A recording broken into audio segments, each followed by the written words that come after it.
அனைவருக்கும் என்னுடைய அன்பான மாலை வணக்கம். இடுவாய் கிராமம் சின்னக்காளிபாளையத்தில் பெரும் திரளாக சேர்ந்திருக்கக்கூடிய எல்லா பெரியோர்கள், தாய்மார்கள், சகோதர சகோதரிகள், இளைஞர் படை எல்லோருக்கும் என்னுடைய வணக்கத்தை தெரிவித்துக் கொள்கின்றேன். முதல்ல மன்னிப்பையும் கோரிக்கொள்கின்றேன். இன்று உங்களோடு இருக்க வேண்டும் என்கின்ற பெரிய ஆசை, உங்களோடு சேர்ந்து போராட வேண்டும் என்கின்ற பெரிய ஆசை. காவல்துறை அனுமதி மறுப்பை நீங்கள் பார்த்துருக்கிறீங்க. அதனால் நம்முடைய மாவட்ட தலைவர் அவர்கள் அந்த அனுமதி மறுப்பை எதிர்த்து நீதியை பெற்று கோர்ட் மூலமாக மறுபடியும் ஆர்ப்பாட்டத்தை நடத்துவதாக எனக்கு சொல்லியிருந்தார்கள். அதன் காரணமாக டெல்லியில் ஒரு கட்சி நிகழ்ச்சிக்காக வந்துவிட்டேன்.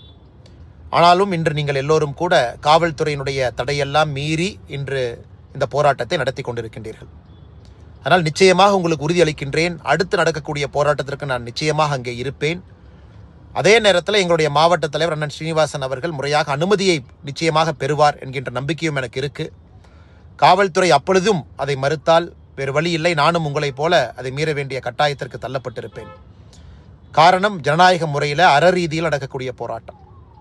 எந்த விதத்திலும் கூட இந்த ஊர் பகுதியில் திருப்பூர் மாநகராட்சியினுடைய குப்பை கழிவுகளை கொண்டு வந்து கொட்டுவதற்கு யாருக்குமே இங்கே அதிகாரம் இல்லை. இருந்தும் திருப்பூரில் வரக்கூடிய குப்பை கழிவுகள் எல்லாம் கூட அங்கேயே திட மேலாண்மையாக அதை வரைமுறைப்படுத்துவதற்காக கிட்டத்தட்ட 28 MCC இருக்குது. எதுவுமே நடைமுறைப்படுத்தலை. இந்த குப்பை அகற்றப்படுவதில் ஒரு பெரிய லஞ்ச சாம்ராஜ்யத்தையே திருப்பூரினுடைய மாநகராட்சி நடத்தி கொண்டிருக்கின்றார்கள். இன்றைக்கி அதை பேச்சு மூச்சு இல்லாமல் சத்தம் போடாமல் அதை நைஸாக கொண்டு வந்து சின்னக்காளிபாளையத்தில் கிட்டத்தட்ட ஒரு 6-7 கிராம பொதுமக்களுக்கு தொந்தரவு கொடுக்கும் விதமாக அராஜகத்தோடு இதை கொட்டியே தீர்வோம் என்று ஆர்ப்பாட்டம் செய்து கொண்டிருக்கின்றார்கள் அவர்கள். அதை எதிர்த்து ஜனநாயக ரீதியில் நாம் ஆர்ப்பாட்டம் செய்து கொண்டிருக்கின்றோம். அதனால் கவலையை விடுங்க, உங்களோடு எப்பொழுதும் நாங்கள் இருப்போம். அப்படி அவங்க குப்பையை கொட்ட முடியாது. காரணம், PAP வாய்க்கால் ஒரு பக்கம் போகுது, குப்பை எங்கே கொட்டுவோம் என்று சொல்கின்றாங்களோ இப்போ தான் அதுக்கு பக்கத்தில் 1500 ஏழை எளிய மக்களுக்கான வீட்டு வசதி இப்போ தான் வந்திருக்கு. அவர்களுக்கு பிரச்சனை. இளைஞர்கள் இதை இப்போ தான் விளையாட்டு மைதானமாக பயன்படுத்தி கொண்டிருக்கின்றார்கள், அவர்களுக்கு பிரச்சனை. இங்கே மூங்கில் பூங்கா இருக்குது, அறிவியல் பூங்கா இருக்குது, எல்லோருக்குமே பிரச்சனை ஏற்படுத்தக்கூடிய இடமாக தேர்வு செய்கிறாங்க. அதுவும் இந்த இடமே மாநகராட்சியினுடைய பெயரில் கூட இல்லை.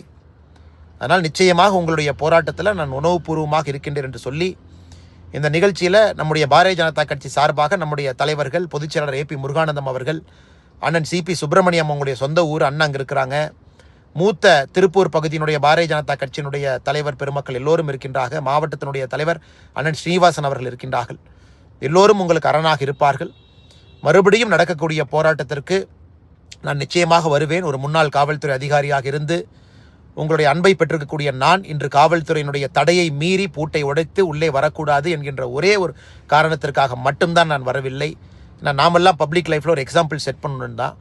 அதையும் மீறி நாளைக்கு நாளானைக்கு குப்பையை கொட்ட வர்றாங்கன்னா முதல் ஆளாக தடுத்து நிறுத்துவதற்கு நான் அங்கே இருப்பேன் என்கின்ற உறுதிமொழியும் உங்களுக்கு அளித்து, அடுத்து நடக்கக்கூடிய போராட்ட நிகழ்வில் நிச்சயமாக பங்கேற்பேன் என்கின்ற உறுதிமொழியும் அளித்து, அதனால் நிச்சயமாக ஜனநாயக ரீதியில் தொடர்ந்து போராடுவோம், வெற்றியை நிலைநாட்டுவோம் என்று சொல்லி வாய்ப்பு கொடுத்த அண்ணன் ஸ்ரீனிவாசன் அவர்களுக்கும் மாவட்டத்தினுடைய எல்லா நிர்வாகிகளுக்கும் நன்றி கலந்த வாழ்த்துக்களை, வணக்கங்களை தெரிவித்து, மிக பொறுமையாக இருக்கக்கூடிய நம்முடைய பெரியவர்கள், தாய்மார்கள், பொதுமக்கள், இங்கே குழுமி இருக்கக்கூடிய எல்லோருக்கும் என்னுடைய வணக்கத்தையும் இந்த நேரத்தில் தெரிவித்துக் கொள்கின்றேன். நன்றி, வணக்கம்.